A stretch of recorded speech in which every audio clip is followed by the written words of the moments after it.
What you've just heard is one of the many deaths from the monkey, the new major motion picture from Osgood Perkins, Stephen King, and James Wan. Experience it in theaters everywhere this Friday, because everybody dies, and that's life. Let's have some fun. Yeah, sure thing. Hey, you sold that car yet? Yeah, sold it to Carvana. Oh, I thought you were selling to that guy. The guy who wanted to pay me in foreign currency, no interest, over 36 months? Yeah, no. Carvana gave me an offer in minutes, picked it up, and paid me on the spot. It was so convenient. Just like that. Yeah? No hassle. None. That is super convenient. Sell your car to Carvana and swap hassle for convenience. Pickup fees may apply. Hey everyone, and welcome back to Big Mad True Crime, where we get big mad over true crime. I'm your host, Heather Ashley, and this week we'll be doing something a little different. We had the usual one-case episode planned for this week, but after getting less than 24 hours notice that we were going to close on a house and move, I decided that instead of foregoing the regularly planned episode, we would cover several different missing persons who could use the public's help. With that being said, we both know you didn't come here for the small talk, so let's dive in.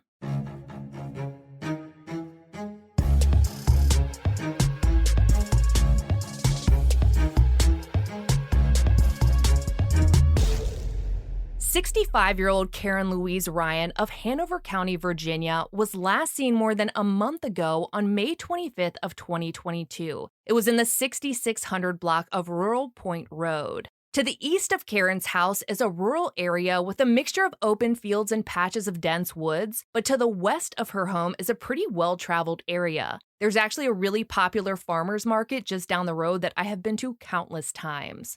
While no one has physically seen Karen since May 25th, she did speak to her family on the 26th. She was reported missing by them 2 days later on the 28th.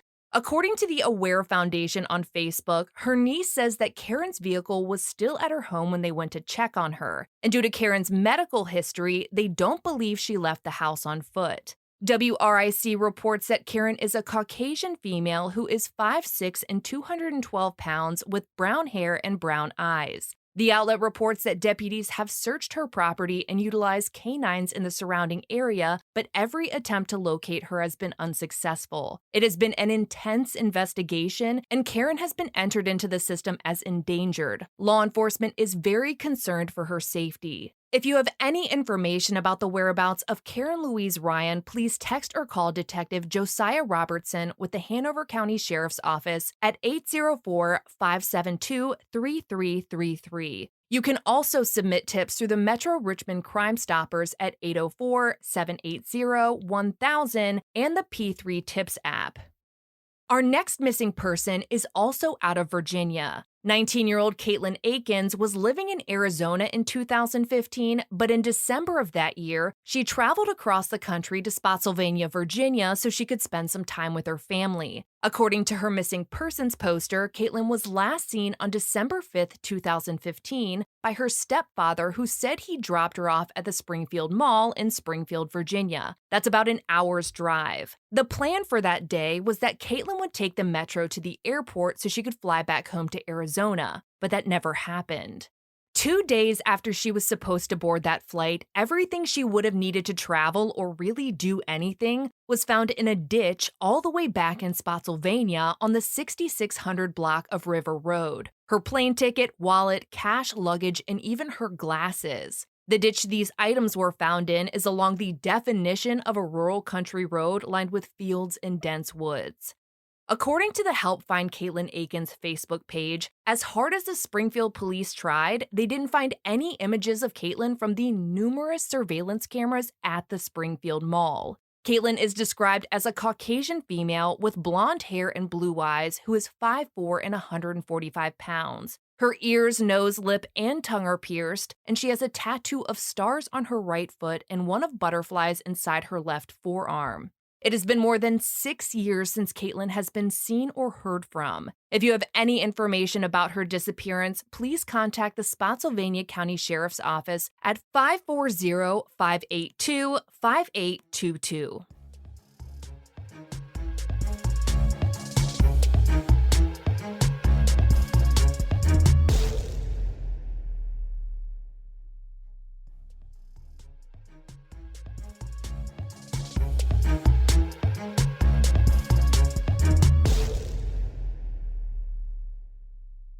Our third missing person is 33-year-old Lieutenant Nani Dotson, an Air Force nurse who went missing while she was on leave from Lackland Air Force Base. According to the Military Murder Podcast, in November of 2006, Nani and her 16-month-old daughter took a vacation to Littleton, Colorado. She planned to stay with her brother, his wife, and 2 young sons for a few days, and then spend another couple of days with a friend. But that's not what happened. On the day Nani planned to leave her brother's house while her sister-in-law was at work and the baby was sleeping, Nani allegedly told her brother that she was going to run a quick errand, but she didn't leave in a vehicle and she never came back to the house. Nani was reported missing the following day.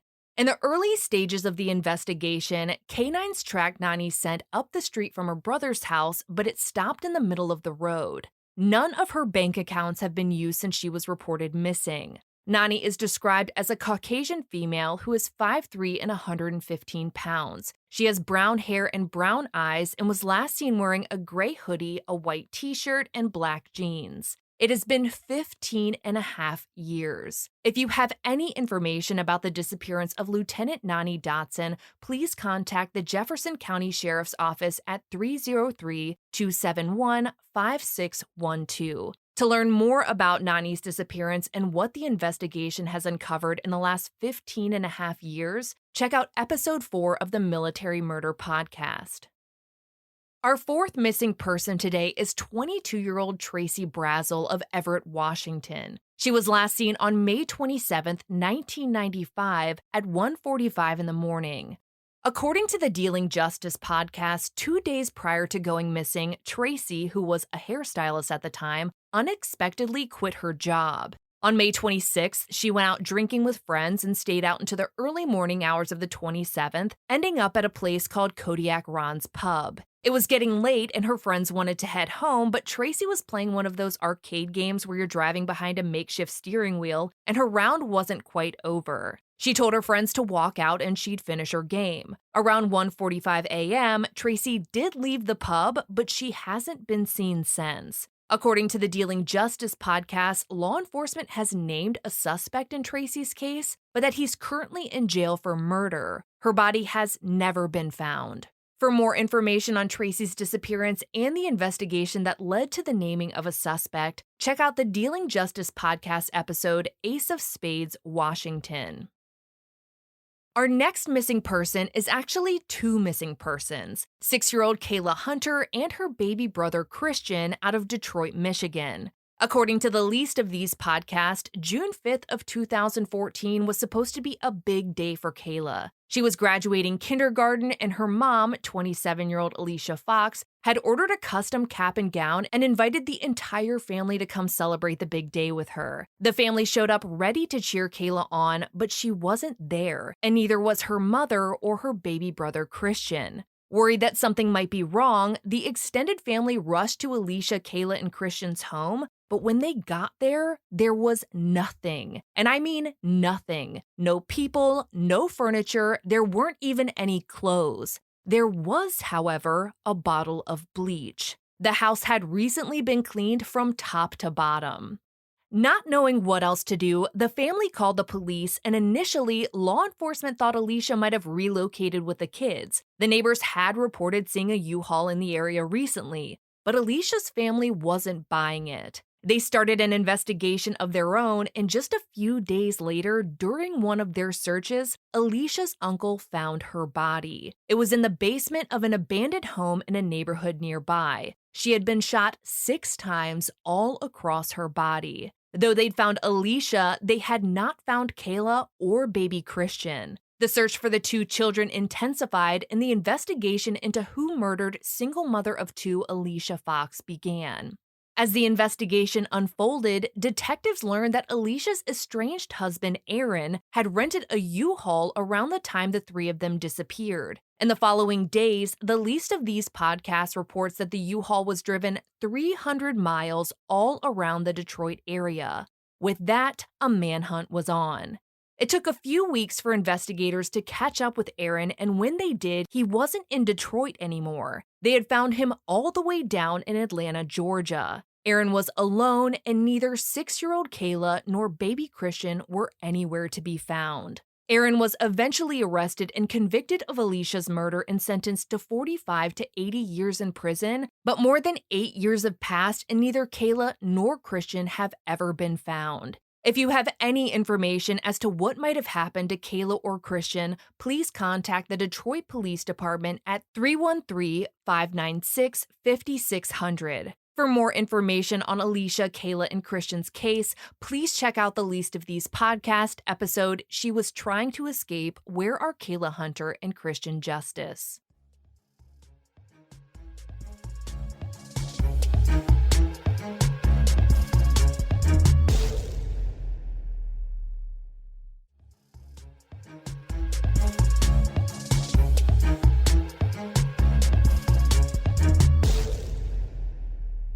Our seventh missing person is 71-year-old William Rochelle of Raleigh, North Carolina. According to the Charlie Project, William lived with his 89-year-old mother Lucy his entire life. From everything I've read, he was a simple man who loved cake, grape juice, and going to church. Star News Online reports that he'd actually just bought himself a new Sunday suit.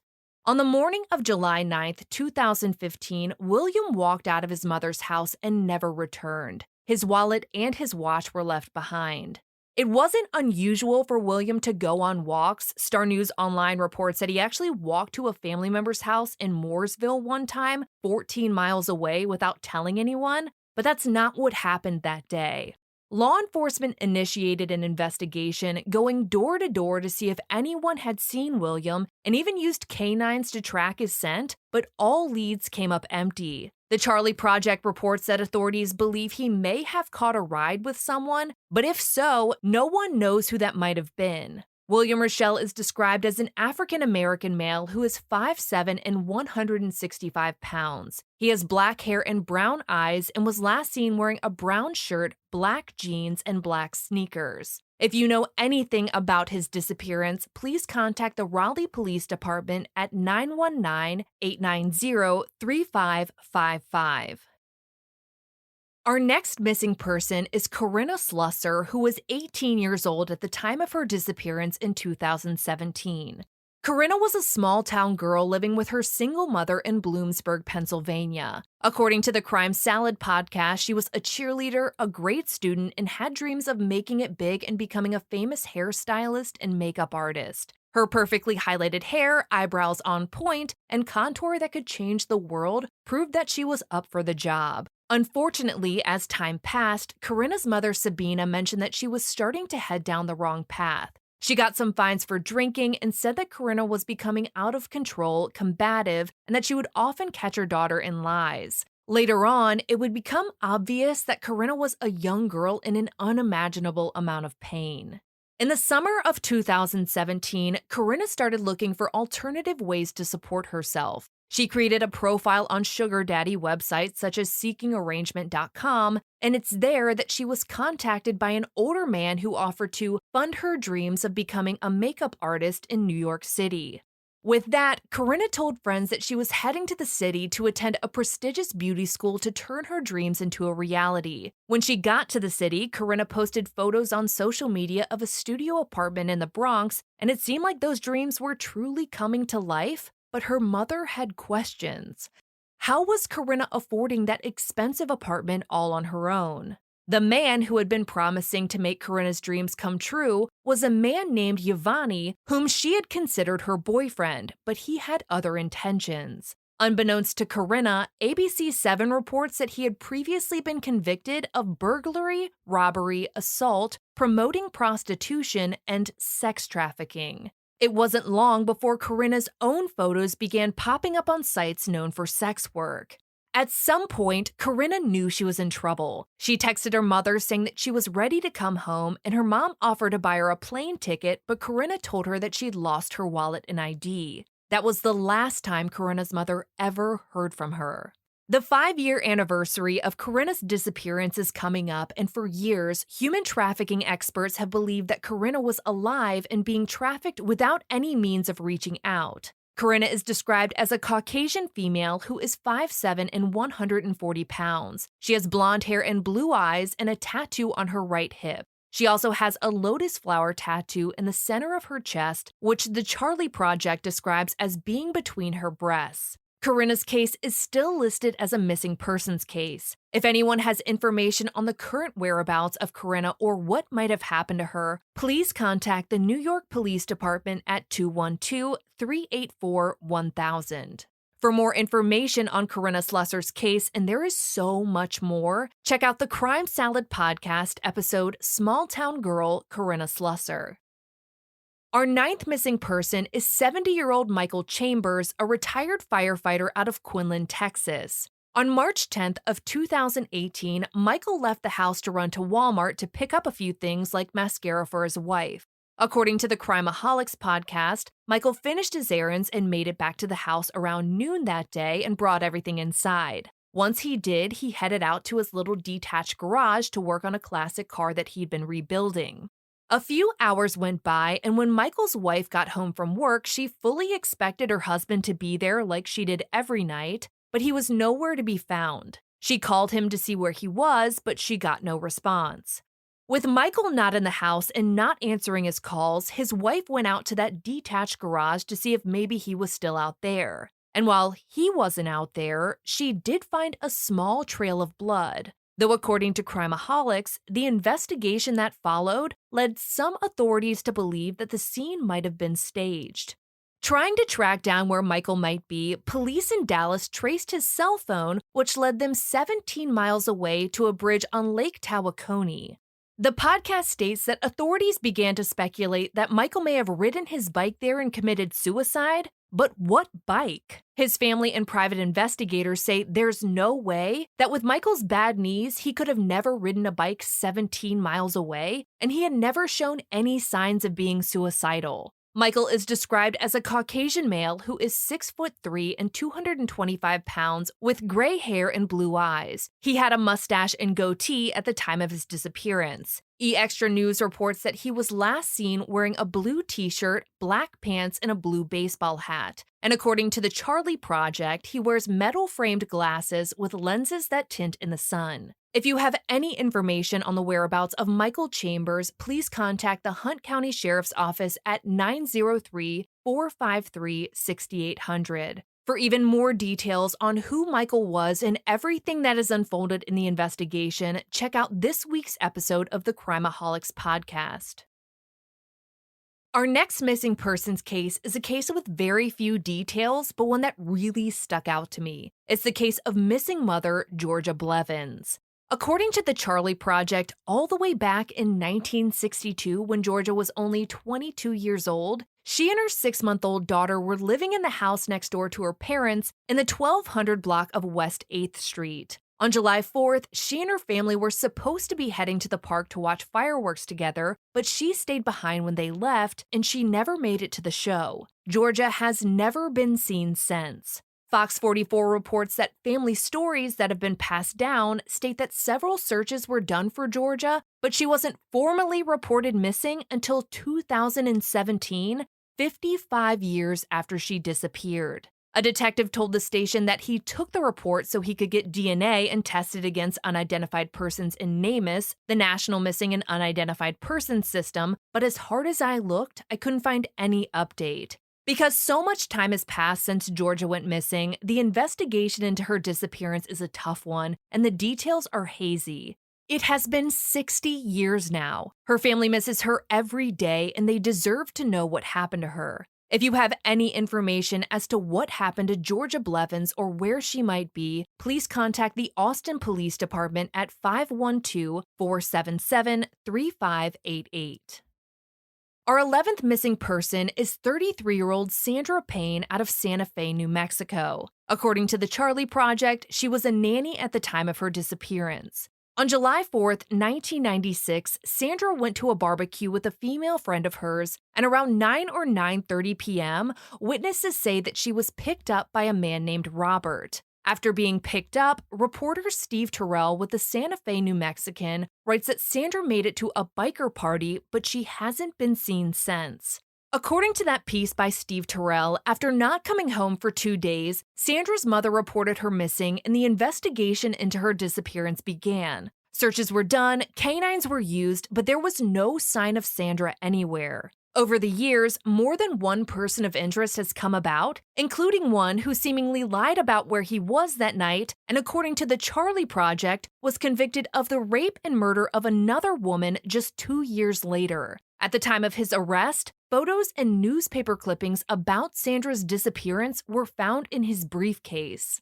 Another person of interest was brought to light after an informant told police that a man killed Sandra and buried her in a field in Romeroville, New Mexico. According to either the Albuquerque Journal or the Santa Fe New Mexican, when police searched the vehicle reported to have possibly been used to transport Sandra's body, blood was found and sent off for testing, but as far as I can find, no updates have ever been given. Sandra Payne is described as a Caucasian female who is 5'7" and 120 pounds with brown hair and brown eyes. She was last seen wearing a black shirt with long lace sleeves, cut-off jean shorts, black socks, black boots, and a silver bracelet on her right wrist.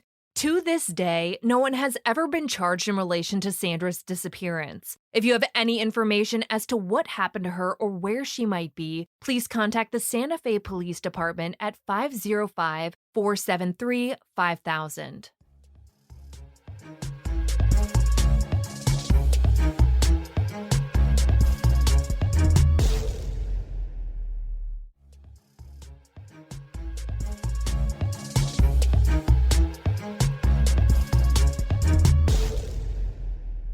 Our 12th missing person is 24-year-old Daniel Robinson. Daniel Robinson was a young geologist working on a water system just outside Phoenix, Arizona. On June 23rd of 2021, Daniel told his boss that he was tired and left his job site, which was in an isolated part of the Arizona desert. He was never seen or heard from again. Nearly a month after Daniel went missing, police found his SUV, but it was laying on its passenger side in a desert ravine. That ravine is only 3 miles from his job site. Though they'd found his car, there was no sign of Daniel. Trying to figure out what could have happened, an analysis was done of the vehicle's black box. That analysis showed that someone had attempted to start Daniel's car at least 40 times. The black box had also recorded that the vehicle had traveled 11 miles after the accident, which is impossible. Daniel's father, David, continues to search for him. Daniel Robinson is described as an African-American male who is 5'8" and 165 pounds with black hair and brown eyes. He was born without his right hand. If you have any information about Daniel's disappearance, please contact the Buckeye Police Department at 623-349-6400. For more information on Daniel's case, the prosecutors podcasted a 2-part deep dive. Our final missing person is actually a final 2 missing persons. 1-year-old Daniel Spangle and his mother Denise out of Lancaster, California. According to the Charlie Project, not long before March of 1989, Denise and Daniel's father broke up and she and Daniel moved to Lancaster to be closer to family. On March 2nd, 1989, Denise's current boyfriend saw her and Daniel when he left for work, but 2 hours later, when Denise's sister came by to pick up a key, the apartment was empty. Not only was it empty, but the front door was open and the sliding glass door was cracked open as well. There was a high of 52 degrees that day, which for Lancaster can be pretty chilly. It wasn't the kind of day where you crack your door open, let alone 2 of them. With that, both Daniel and Denise were reported missing. RCCMCC reports that initially, investigators thought that Denise might have left with Daniel voluntarily, but all of her bills had been paid through the month, she hadn't made any plans to travel, her car was still in the parking lot, and both Daniel's diaper bag and car seat were left behind. According to the Charlie Project, as investigators processed the scene, they noticed one single muddy footprint on the top of the air conditioning unit next to that sliding glass door, and the closet door in Daniel's room was off its track.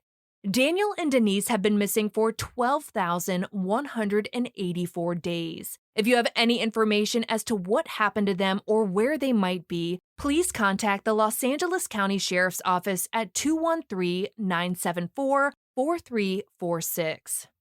For photos of every missing person mentioned today, check out the missing highlight at the top of my Instagram profile at @TheHeatherAshley, and join me there tonight at 8:30 p.m. Eastern, where you go live with me and we talk about today's episode and all other true crime cases on your mind. If you like your podcast ad-free, head over to our Patreon at patreon.com/BigMadTrueCrime, where for just $1 a month, your episodes are totally ad-free. If you need more episodes in your life, for just $5 a month, you get a bonus episode on the first Monday of every month. All your episodes are ad-free, and you'll also receive a forever discount code for all Big Mad True Crime merch. And of course, anytime you sign up, you get instant access to all previous bonus episodes. I'll be bringing you a brand new one case episode a week from today, and I cannot wait. But until then, we out.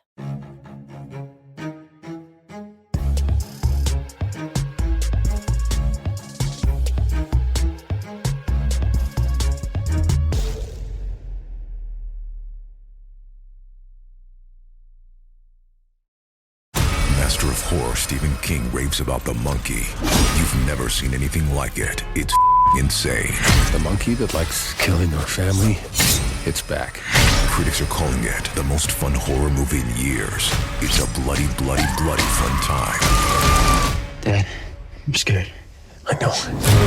From producer James Wan and Longlegs writer-director Osgood Perkins comes the horror movie event of the year, The Monkey. Rated R. Now playing in theaters.